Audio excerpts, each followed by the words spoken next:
Hello, this is kangaroo mother and child. അമ്മയുടെയും കുട്ടിയുടെയും എല്ലാ വീഡിയോസിനായിട്ട് ഈ ചാനലൊന്ന് സബ്സ്ക്രൈബ് ചെയ്യുക, ലൈക്ക് ചെയ്യുക, ഷെയർ ചെയ്യുക. നമുക്ക് വീഡിയോയിലോട്ട് പോകാം. ഇന്നത്തെ ടോപ്പിക്ക് വരുന്നത് ജെൻഡർ പ്രഡിക്ഷനാണ്. ഏതെല്ലാം വിധത്തിലാണ് നമുക്ക് കുട്ടി ആണാണോ പെണ്ണാണോ എന്ന് അറിയാൻ സാധിക്കുന്നത്? ഗർഭിണിയായിരിക്കുന്ന ഓരോ സ്ത്രീകൾക്കും ഉണ്ടാകുന്ന ആകുലതയാണ് വയറ്റിലുള്ള കുട്ടി ആണാണോ പെണ്ണാണോ എന്നറിയുവാൻ. ഇതിന് പല രീതിയിലുള്ള മെത്തേഡുകളുണ്ട്. ഇത് എന്തൊക്കെയാണെന്ന് നമുക്ക് നോക്കാം. പല രീതിയിലുള്ള മെത്തേഡുകൾ പറയുന്നുണ്ട്. അതിൽ വയറിൻ്റെ ഷേപ്പ് അനുസരിച്ച് പറയുന്നുണ്ട്. അതേപോലെ സ്കാനിങ് റിപ്പോർട്ടിൽ നിങ്ങളുടെ കുട്ടിയുടെ ഹാർട്ട് ബീറ്റ് നോക്കിയിട്ട് പറയുന്നുണ്ട്. ഇപ്പം മധുരമൊക്കെ കഴിക്കാൻ തോന്നുവാണെന്നുണ്ടെങ്കിൽ അത് ഒരു പോസിബിലിറ്റിയാണ്. അതേപോലെ ശരീരത്തിലുണ്ടാകുന്ന കളറിൻ്റെ ചേഞ്ച് നമ്മൾക്ക് കറുക്കുകയോ വെളുക്കുകയോ ചെയ്താലും കുട്ടി ആണാണോ പെണ്ണാണോ എന്ന് അറിയാൻ സാധിക്കുന്നുണ്ട്. ചില രീതിയിലുള്ള മേത്തുണ്ടാകുന്ന പാടുകൾ അതെല്ലാം ജെൻഡറിനെ ബേസ് ചെയ്തിട്ട് വരുന്നതാണെന്നും പറയപ്പെടുന്നുണ്ട്. എന്നാൽ മറ്റൊരു മെത്തേഡാണ് ചൈനീസ് കലണ്ടർ. ഈ പ്രഡിക്ഷൻ പല സ്ത്രീകളിലും നടക്കുന്നുണ്ട്.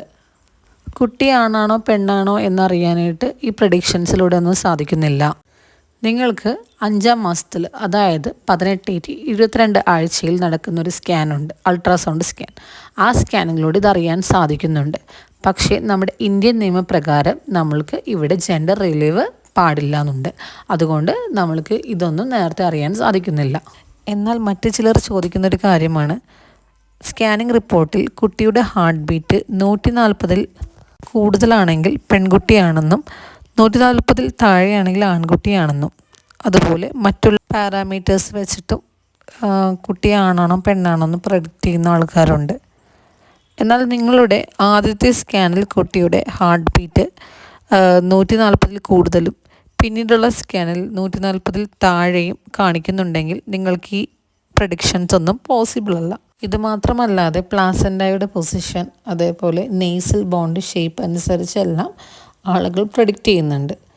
എന്നാൽ ഈ പ്രഡിക്ഷൻസ് ത്രൂ ഒന്നും കുട്ടിയുടെ ജെൻഡറൊന്നും നമുക്ക് അറിയാൻ പറ്റുന്നില്ല.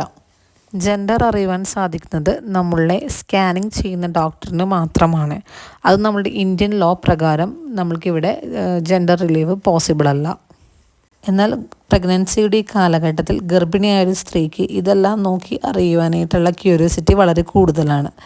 ഇനിയും ഒരുപാട് വീഡിയോസിനായിട്ട് എൻ്റെ ഈ ചാനൽ ഒന്ന് സബ്സ്ക്രൈബ് ചെയ്യുക, ലൈക്ക് ചെയ്യുക, ഷെയർ ചെയ്യുക. അപ്പോൾ അടുത്ത വീഡിയോയിൽ കാണുന്നവരെ ബൈ ബൈ.